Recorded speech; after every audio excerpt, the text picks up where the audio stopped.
It's Deep Focus. I'm your host, Mitch Goldman. It's January 6th, 2025. Eric Person back in the studio with me. Our topic is David Murray. If you're just coming in cold and you did not catch part one, you probably want to listen to that one first. This is part two.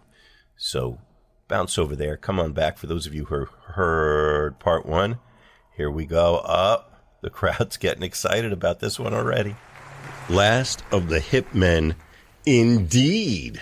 That is a live recording. I bet there's some people right now in our audience going, is that a live version of that song? Yes. Is that something that you can buy at your local record store? Or no, it's not. It's something that's in the WKCR archives. The show's called Deep Focus. We are WKCR-FM New York, WKCR-HD, WKCR.org, anywhere in the world, 89.9 FM here in New York City, or maybe they're listening to this show on the Deep Focus podcast, free. Wow. Ad-free. They don't even ask for your contact information. Nothing. It's just yours. And you can subscribe to that right now on that phone in your pocket. Pull out your podcasting app and look for Deep Focus. That's this show. There's hundreds of episodes there to get into. Mm-hmm. And I'm your host, Mitch Goldman. So happy to have Eric Person here in the studio with us tonight. Yes, indeed. I think some of these other podcasts and shows, they mostly do kind of on Zoom or something. Wouldn't be the same. Deep Focus is just different. You know, it's just a different concept. It is. It is. Yeah. Indeed. Well, tonight we... let me just, not to cut you off. No, I mean, you were saying something about, is there any way to buy that or whatever? But I wouldn't be surprised if some of our listeners might have been like, hey, I was at that show. Yes. Yes. Well, this was, so the David Murray Octet, this is 1984, I believe, July of 84. There was a fantastic concert series at the Public Theater. Oh, let me add, not to cut you off, but when I first moved to New York, I had a standing invitation to join the John Hicks Big Band, which I did, and our first two performances were at the Public Theater. Wow. Yeah. Well, that was a great series. I saw the Decoding Society, a band that you later joined, and part of that series, and it's a beautiful room, still there, still great. It's a. You should start something up there, a new series for the new age. It's time. It's time. I think you got some contacts you can call up, make that happen. Maybe got the dirt on some folks. But, oh, okay, all right. But no, it's an interesting moment, and for a band like this, that was. We've been seeing in clubs, and you mentioned Sweet Basil, which was 7th Avenue South. That was definitely hometown favorite place for that band. But here they're in a big theater, and you got a lot of big personalities in this band too. So we're having worked our way through half the set or so. What's going on here? What are the personalities? Where is this music leading them? What's kind of the concept behind it? What are you getting? I mean, it's actually open. I mean, it wasn't like a lot of chiming. It wasn't, for what we've already heard, it wasn't like a lot of chiming in, like horn parts and stuff like that, getting in the way of the soloist. And actually, Jimmy Lyons, he really started off with his alto solo, and then David later came back with his well-developed altissimo register. Oh yeah, high note stuff, and so I like that. I like that it was very uncluttered. It wasn't trying to duplicate a big band.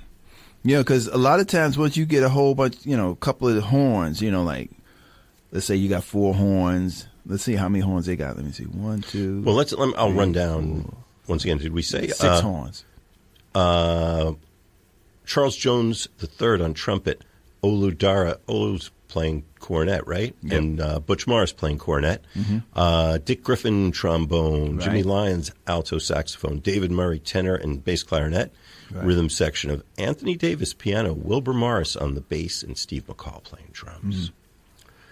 And, yeah, it's a very, it's kind of like a small big band. You've got enough voices to do this, to have some sophisticated charts, but it's kind of more of a, I like the fact that this band, I remember very well from hearing them play around this time, they were all on their feet. They were not sitting, staring into charts. They were listening to each other. They were maybe jostling occasionally and throwing some coal on the fire for the soloist. And it sounded very both composed and very immediate, which I would think is not an easy thing to do.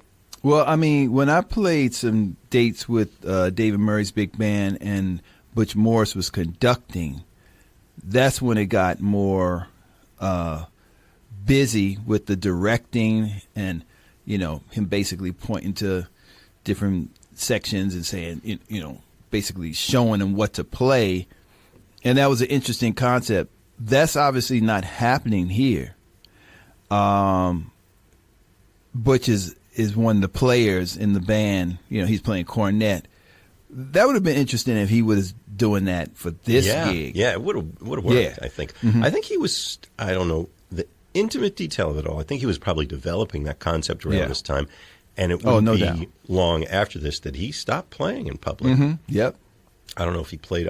I wish I'd asked him that, if he still played just for himself. But his instrument became the baton. Right, exactly. Yep. And but here he is in the section. Yeah. Not to cut you off, but he was so good at that.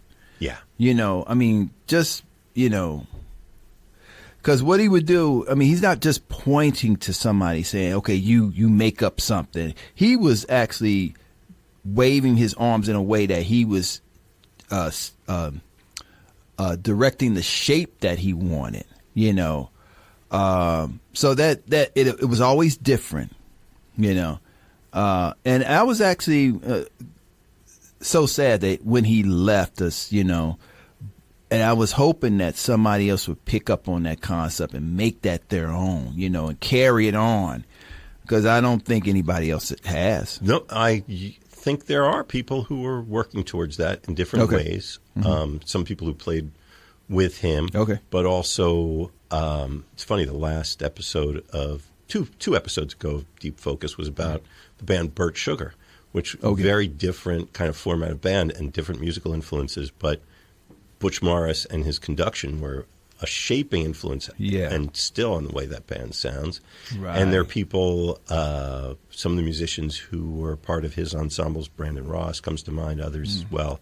It's very much alive. And he developed a whole extended language of gestures.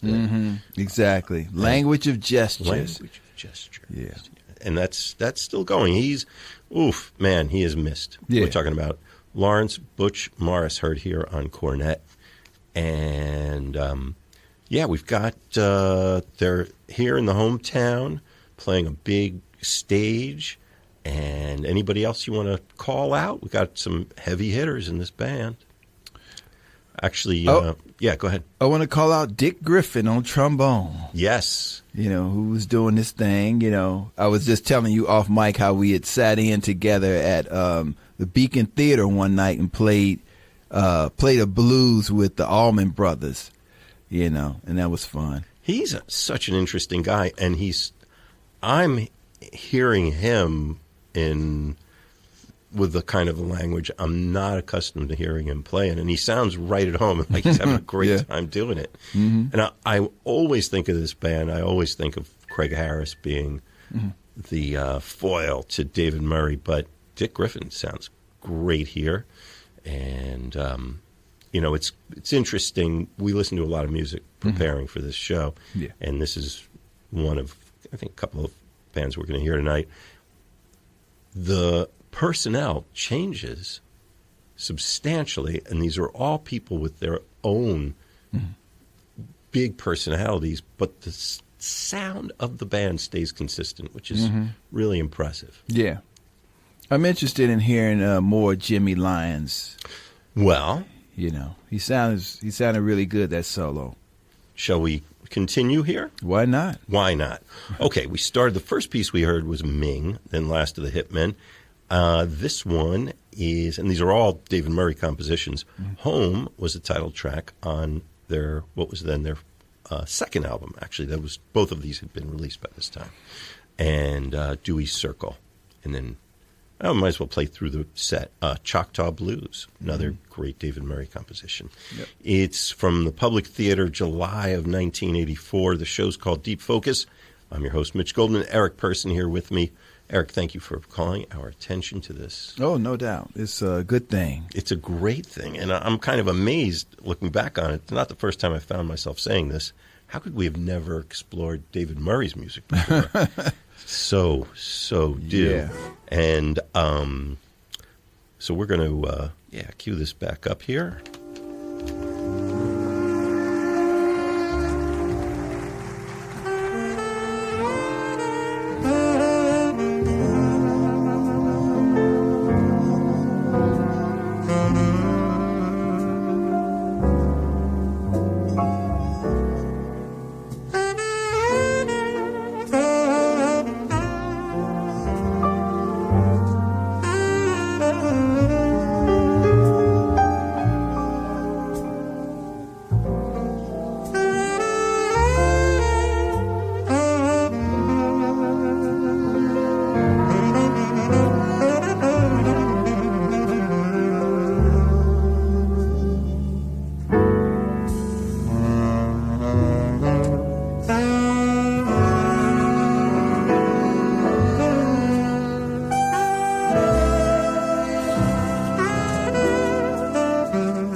Wilbur Morris on bass.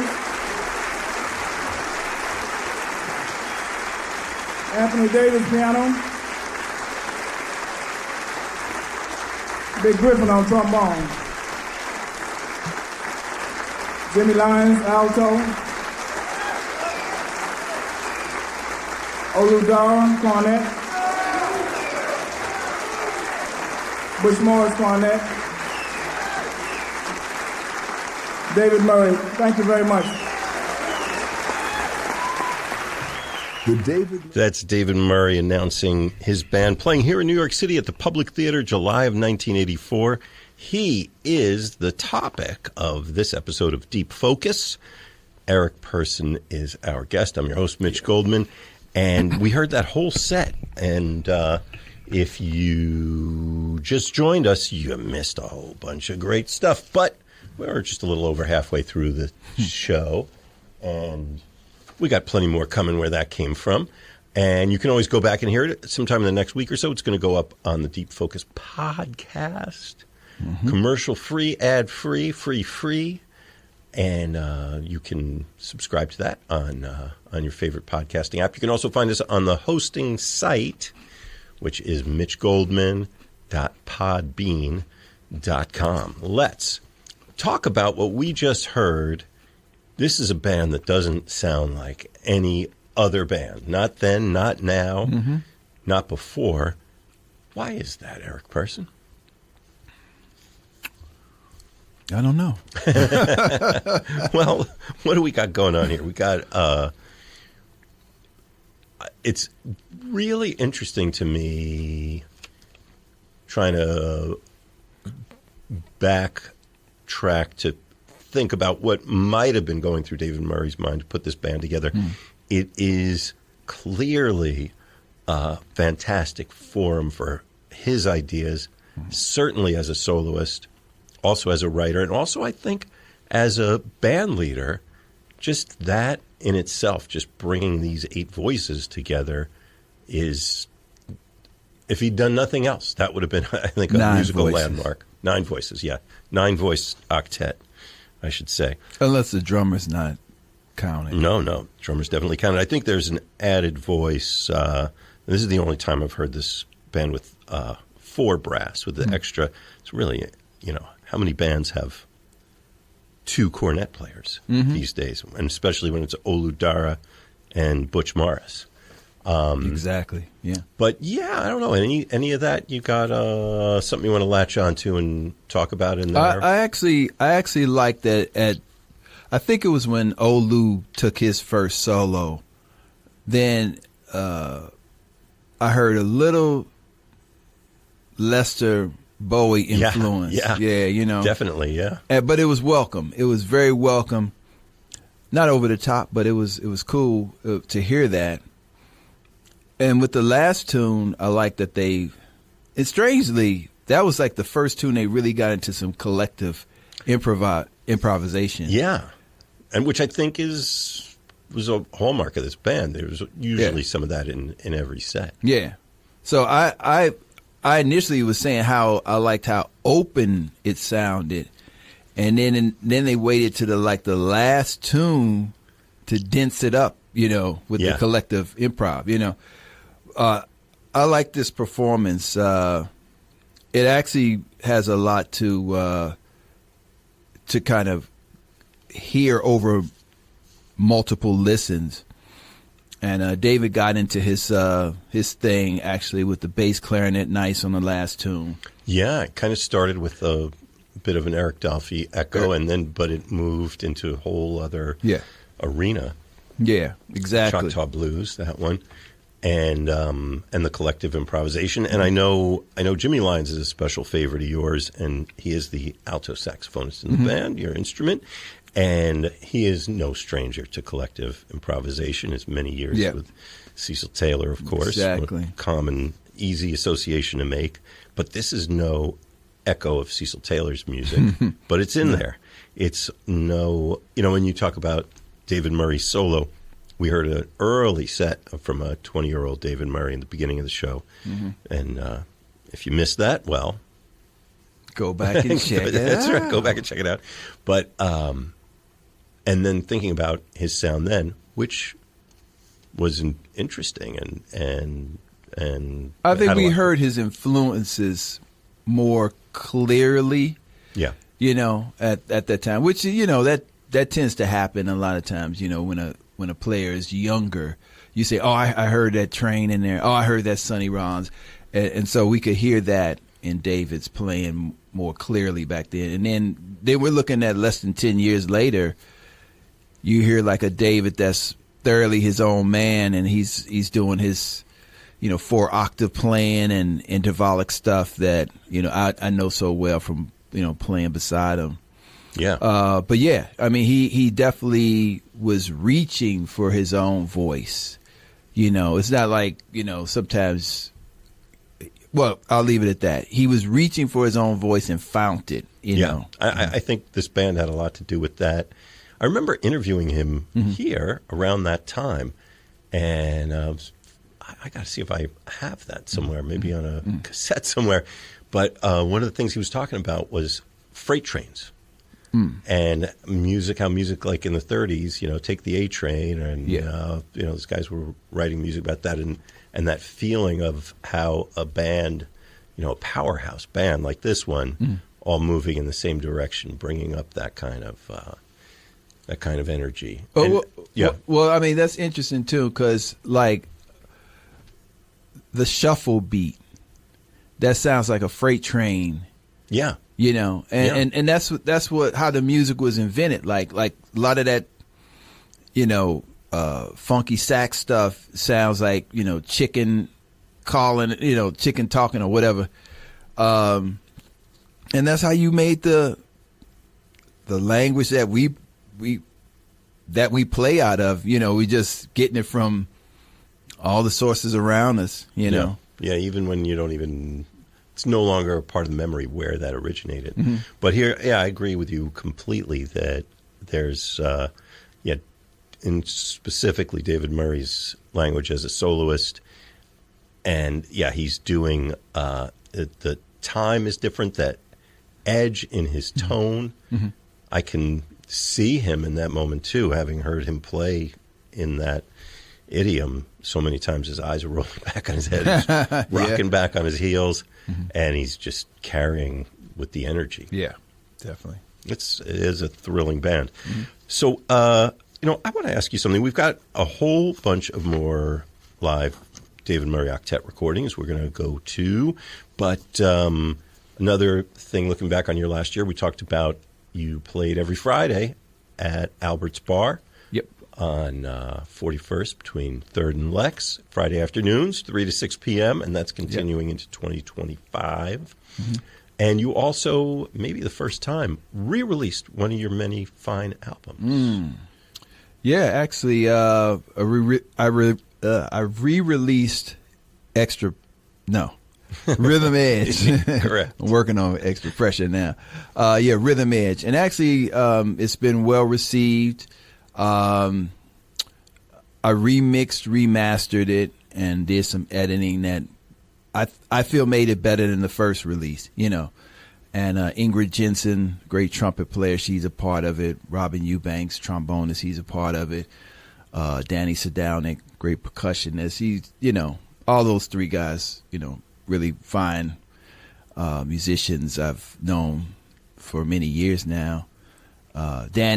Daniel, he was born on my birthday, May 2nd. Oh, right. Yeah, that's right.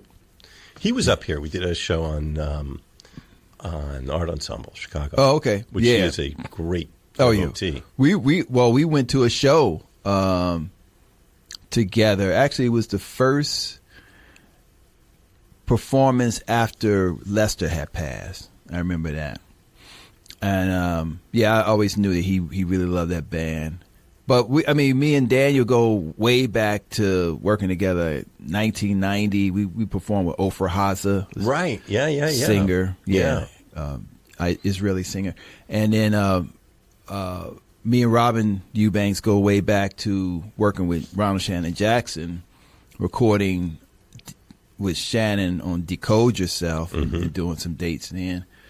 So I kind of think I kind of grabbed that concept of, hey man, we got some roots. Yeah, yeah. Woody used to do that. Woody Shaw, he did that on Woody 3. Right. With some of the people that he had on that record. So I kind of did that. Well, it seemed like that record just kept popping up everywhere all this year. I know you got a lot of publicity for it. Well deserved. Yeah. If people want to get that or any of your other recordings, what's the best way to do that? I mean, I'm on Bandcamp, and I'm on all the other, download sites. If you want a physical copy, I would say, reach me on a Bandcamp. And if you want to just do the download, I would prefer you all to do the downloads.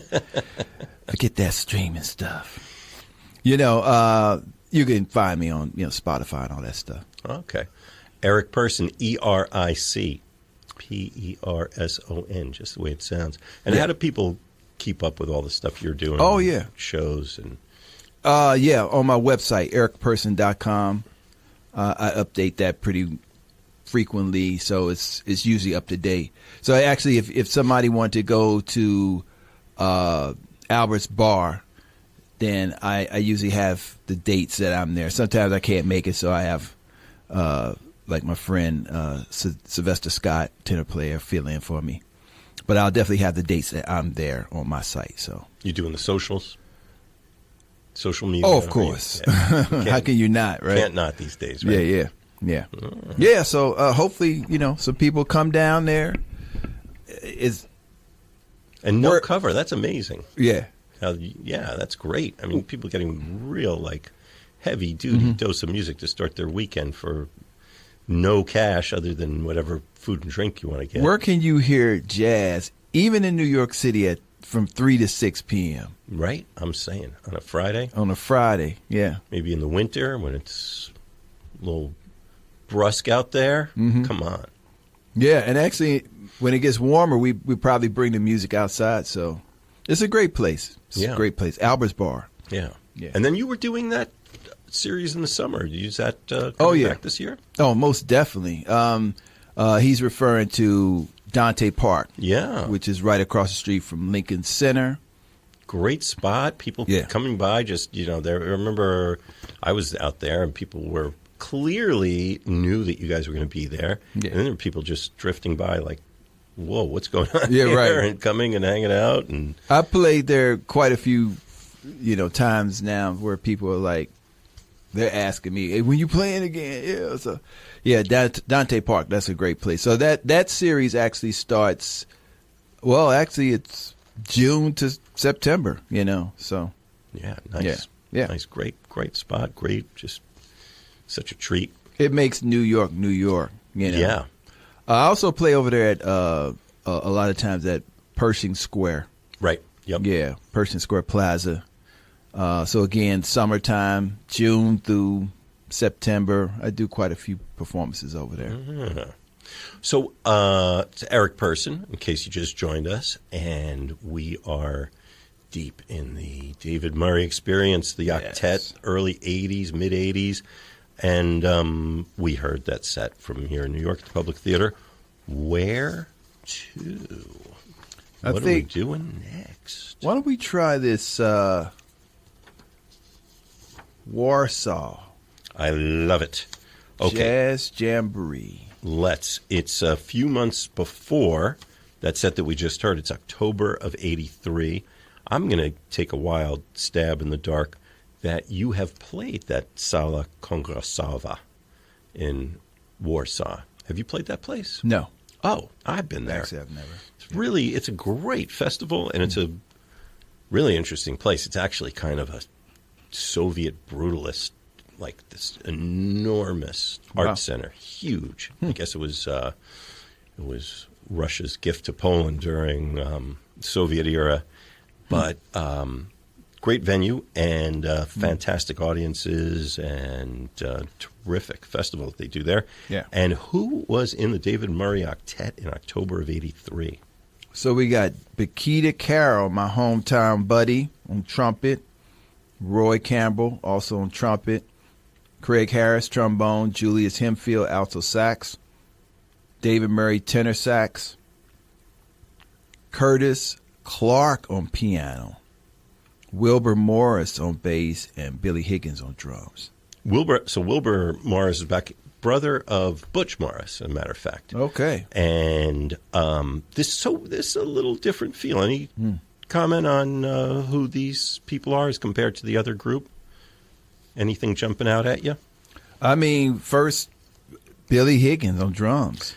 That's definitely noteworthy. I mean, Steve McCall is noteworthy. Yeah. That's a heavy cat. Oh, yeah, definitely. And especially to drive a band, I mean, he goes back to rock and roll and all kinds of other stuff, and including an Air at that time.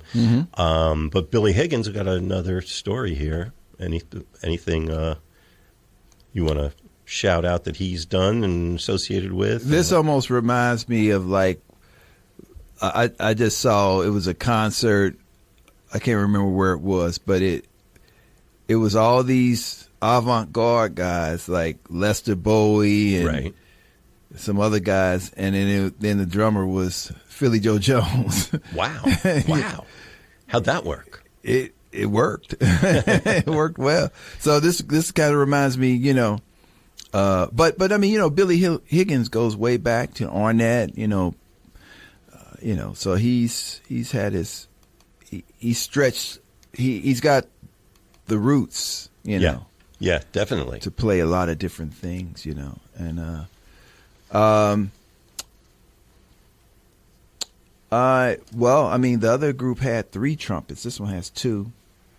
Not a big change, but Definitely different voice on piano, going from Anthony Davis to Curtis Clark. But maybe we should just let the folks hear what's going on. Yeah, because I don't know Curtis Clark, so I'm eager to hear his contribution. Yeah. It's WKCR-FM, New York, WKCR-HD, WKCR.org, anywhere in the world. Right now, tell the folks. And here in New York City, we're in 89.9 FM. We're also going to put this show up in the next couple of weeks on the Deep Focus podcast. Oh. And that is something we do that's completely free, no advertisements, no tip cup, no nothing. Only thing we ask, if you enjoy the show, let some folks know. If you're listening right now and you think this is kind of special, if it's in your life, then please tell somebody, or subscribe to the podcast, or give it 5 stars or whatever. Makes a huge difference, because the algorithm, that's how word goes out, and more people will find the show. We have listeners right now, people in over 60 countries listening to the show. Yeah. And the number is just going to grow after you give us, just say the word. That's all you got to do. Just say it. And enjoy and listen. What else?